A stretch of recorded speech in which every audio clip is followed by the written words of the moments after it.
1 in 10 women have endometriosis, and on average, it takes 10 years to get diagnosed. March is Endometriosis Awareness Month, and although I'm a little bit late, it is the end of March. I have endometriosis, so I'm very passionate about it, especially because I feel like I approach endometriosis mindset-wise different than a lot of other people online. Welcome back to another episode of It's Bailey. This is where health and hormones combine with business, entrepreneurship, and making money. I have been full-time in my business for over 4 years. I'm a women's nutritionist and personal trainer, but I'm also a business coach for women who want to build big businesses that they are so proud of, that they wake up so excited to be in every single day. And I am extremely passionate, obviously, about all things PCOS, endometriosis, acne, periods, because that is my story. I truly believe that, I went through over a decade of really, really bad hormonal reproductive health issues so that I could overcome it and share my story and help so many other women. So today we're chatting all about endometriosis. So like I said in the beginning of the video, 1 in 10 women have endo. There are most definitely multiple women in your life who have endometriosis, if they know it or not. It's an extremely misunderstood condition. Like I said, it takes about 10 years on average to get diagnosed. For me, it took from, when I got my first period, I was 15 to 2021. I'm 28 now, so I don't even know how old I was at that time, but mid-20s to get diagnosed, even though I had an inkling, even in high school, that I had endometriosis, especially because it runs in my family. I had a lot of symptoms. They were, of course, dismissed until I had an endometrioma, which is a blood-filled cyst. Some doctors will say more like tumor, blood-filled cyst, that was found on my ovary, which we'll get into in a second. I think it's also super interesting to know that although endometriosis can be found, on the fallopian tubes, on the ovaries, by your intestines and bowels and like the pelvic region, although it's more rare, it has been found also in things like the heart, like the heart lung area. So like on lungs, on top of the heart. It's even been found in the brain, extremely rare. But I think people think it's only a condition that's found in like your reproductive area. Even more rare and more misunderstood, it's been found in biological men, which is insane, and doctors don't really understand that part yet either. I think there's so much research to figure out when it comes to a lot of things in women's health, but especially endometriosis. So if you're currently listening to this and you're like, what the heck is even endometriosis? It's when tissue similar to the lining and side of your uterus grows outside of the uterus. This creates lesions, and these lesions have their own hormonal makeup. They can bleed, they can stick organs together. And the thing with endo is the symptoms and the severity is so diverse. There are 4 stages depending kind of on like the severity from like mild to more severe. But someone who maybe has stage 4 endo, they could not really experience a lot of pain, even though their endo could be spread much further throughout the body, and they could have a lot of organs being stuck together by lesions. They could have minimal pain. So it's really misunderstood. For me personally, getting a little bit more into my story, when I was in high school, my main kind of starting symptoms, it's hard to say what's kind of just puberty and my body trying to balance itself out and what was endo, but I had super, super heavy periods. That was like my first one, really heavy periods, really irregular periods. But again, that can be kind of normal in puberty. I went on and off birth control 5 times. And my symptoms throughout, high school into college then was really, really painful, extremely painful intercourse. In my head, I was like, how does anyone enjoy this? This is so, so painful. It was migraines. It was extreme digestive issues, really, really bad bloating. After I would eat, it was extremely embarrassing. In high school and college, I'd have to go home sick all the time because I would eat and the food would just go through me. Like I felt like I was going to actually poop my pants. And of course, I had a colonoscopy. I was diagnosed with IBS, which I think is kind of a BS diagnosis of we don't know what's wrong with you. Let me tell you that IBS went away when I managed my endo. Really, really chronic bloating. I ate very healthy. I worked out all the time, but I felt like I always looked Like I was, 6 months pregnant. I could eat an apple or a piece of lettuce and I would immediately become pregnant. Not pregnant, but I would look pregnant. And then for me with period pain, it was super random. I had some periods that were fine. I had periods that were so painful. I literally wanted to it was so bad. I'd be curled up on the floor and it felt like someone was stabbing me with a knife 1,000,000 times my uterus. I had other instances where during ovulation, it felt that same way, extremely painful ovulation. And then, so I would go to the doctor on and off, getting done ultrasounds, which ultrasounds cannot diagnose you positively with endo. It also can't not diagnose you with endo. So that really gets under my skin when doctors, someone will get done to diagnose an ultrasound and they'll be like, well, we don't see any endo, so you must not have it, because that's not how you are officially diagnosed with endo. It's through, as far as I know, Excision Surgery. I did hear something online this year that they're figuring out I think a blood test you can do, which would be amazing. Or if you have an endometrioma, which is what I had. So end of college, I had extreme pain over my left ovary, shooting pain, stabbing pain. And I also had a lot of spotting. I would spot on and off for 2 months at a time. It felt like a prolonged period. And I got an ultrasound done, and that is where they didn't know necessarily 100% if it was endometrioma. There are other kind of cysts and ovarian tumors, so they weren't positive. And they said, we'll check back in 6 months and we'll see if this, my voice cracked. We'll see if this goes away. And it doubled. I think it maybe even tripled in size. I couldn't tell you how big it was, but it was big enough where if we don't remove this, this is going to literally twist off your ovary, and we do not want that to happen. So then I had laparoscopic surgery. I will put pictures. You'll see little cuts, but it's not super gross. So just trigger warning. You can just get past that if that's going to gross you out. So then I had my excision surgery. They removed it was endometrioma, and they removed lesions. They found lesions, around my uterus, around my ovaries, around my bladder, and my large intestine / colon, which explains all my digestive issues that I had. I think I mentioned earlier, I also was diagnosed with PCOS and adenomyosis. So post-excision surgery, and I do want to say a lot of people are scared for excision surgery and surgery in general. Surgery itself was fine. Obviously, you can't feel it. The next week or so, my biggest symptom was pain in your shoulders.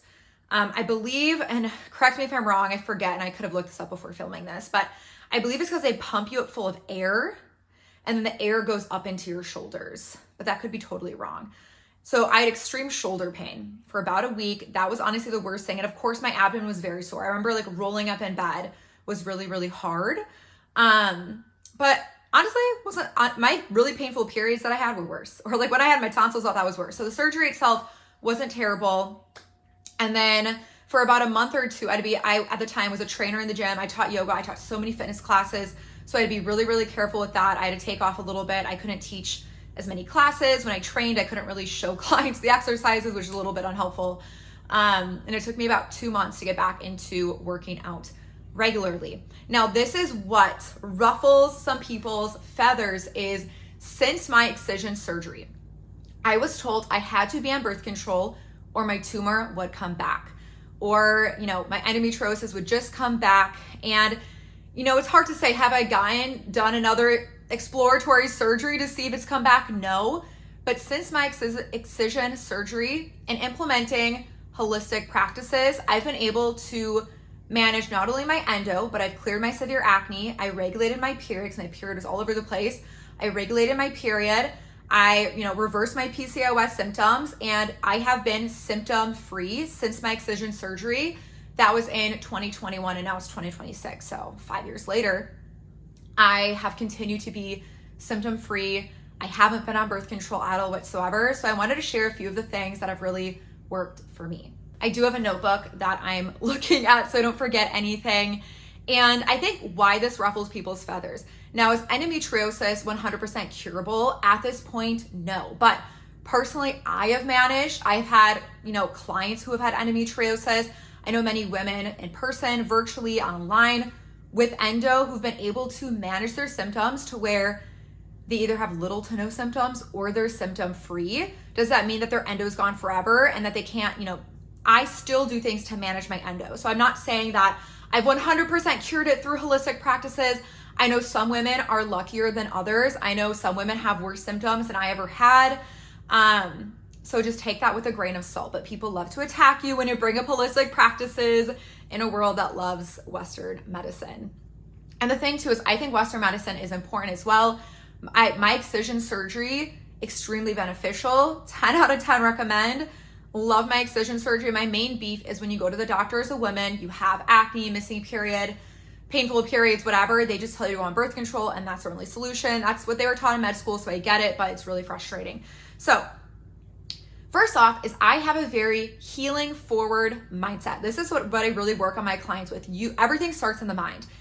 I personally do not like to even really label myself with endometriosis. I don't like to sit and wallow in it. Yes, my symptoms and what I've gone through has been so valid. I understand it can be debilitating. I've literally been there. But I think if you have a mindset, I will have this forever. Endometriosis is going to ruin my life. I'm never going to be able to have kids, which is wrong. A lot of women with endo have kids. I'm never going to be able to have kids.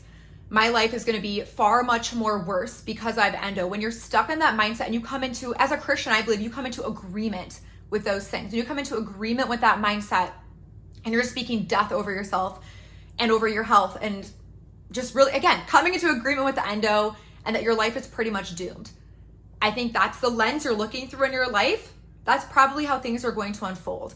I've had a very positive mindset, not toxic positivity, I would say, but very positive in the sense that I wholeheartedly believe I could manage some of my symptoms, if not all of my symptoms, naturally. And I really held onto that hope. I found proof of other women who managed their endo naturally. I really anchored into the belief that this isn't going to be the main thing that defines me. This isn't going to be my downfall. I can still live a really healthy, happy, fit life. I could get pregnant in the future if I want to, and I don't have to latch this on as my only identity and make it mean this really bad thing about me. It's just a part of me. I'm going to use it to help other women. But I think there is a part of the endometriosis community that can be, I think, really wallow in negativity. Again, this is where there's that fine line because obviously those symptoms are so valid, but there's a difference of like letting it kind of, you wake up every day and be like, I'm gonna have a miserable day because my endometriosis symptoms, and just really anchoring in that every single day and being open to maybe this can change. Maybe I can start to heal this naturally. So I stopped subscribing to the belief that it would ruin my life, that I had to live with these symptoms forever, and that I would be infertile. And that's one of my biggest beefs too, is I think some doctors, when you get diagnosed with endo, they'll be like, well, like, you're gonna deal with infertility in the future. And that's not necessarily the case. And I think that scares women. And it, again, puts them in this mindset of already coming into agreement with infertility. So what helped me personally, number one, I had my excision surgery that was extremely beneficial. So then I got done functional hormone testing because whenever I got done blood work from the doctor, it always came back as normal.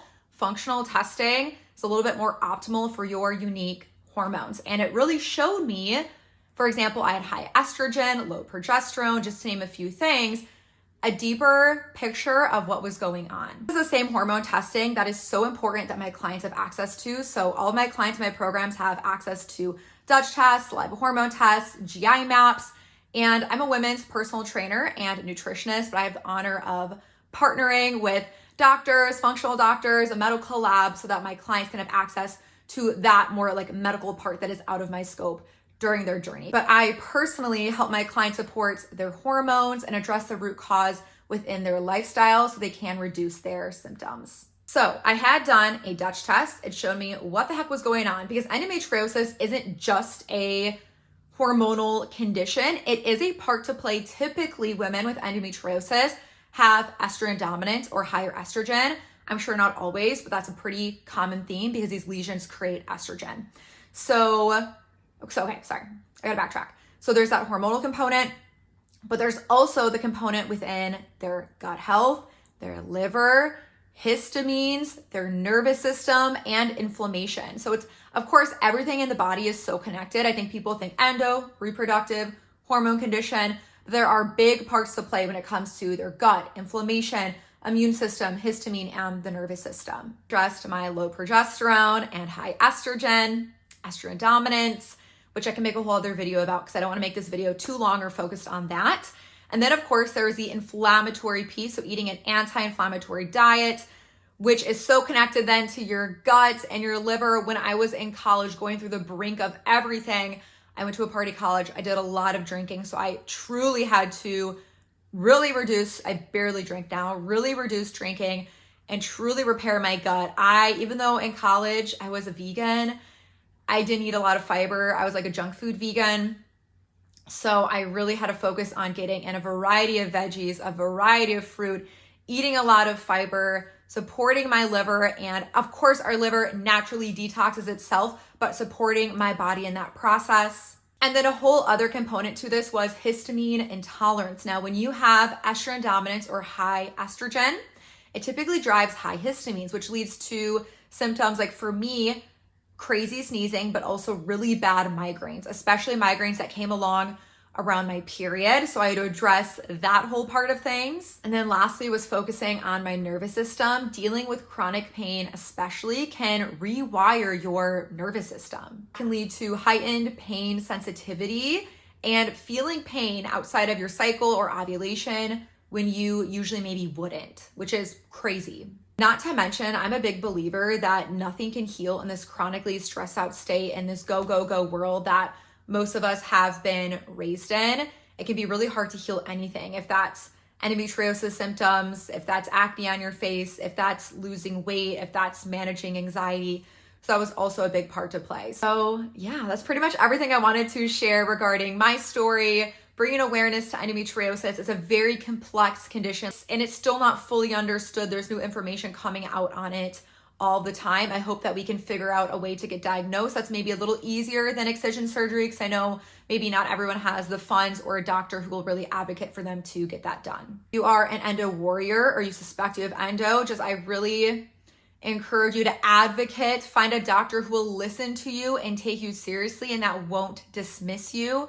Find a doctor who believes in mixing Western, medical practices with holistic healing, who their only solution isn't just you have to be on birth control to manage your endo, because I am living proof, but I know so many people you can find so many testimonies of women who are not on birth control and who have managed their endo, and just opening up your mind to not, labeling yourself with this lifetime of doom and pain and not healing. Because I know people are dealt different cards with endo, but I think when you're closed off that it could get better, it's not really going to get better. So being open to that it can get better, that you can find alleviation for your symptoms.